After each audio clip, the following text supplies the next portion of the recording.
Hey, this is Game Changer Coach Rob Riccobono, and for this tip of the week, it'll be kind of a follow-up video of last week's video where I talked about calculating the number of calories you need for fat loss. And I recommended taking your body weight and multiplying it by either 10, 11, or 12, and then scaling down as you hit a plateau.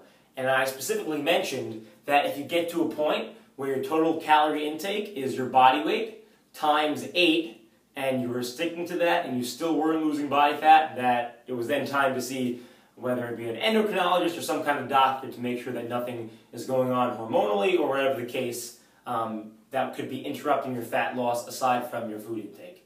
And I really do believe that that is the number. You shouldn't have to go down below that. So if you're sticking to these numbers, if you're sticking to your fat loss plan and you're still not seeing the results that you want, my tip would be to, one, a couple tips here, make sure that you're being consistent. And number 2, make sure that you're being patient.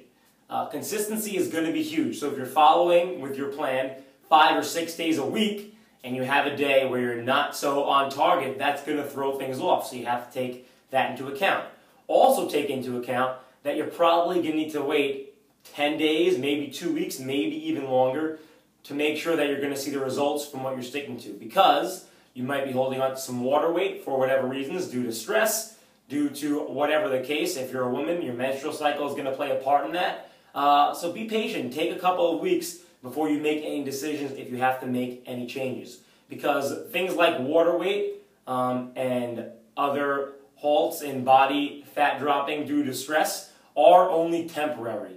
If you're doing the necessary things, the body fat will come off eventually. So make sure you're being consistent. And if consistency is a problem, then you can just account for it.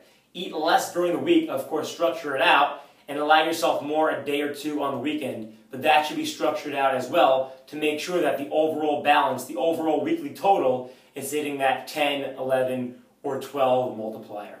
So be consistent, be patient.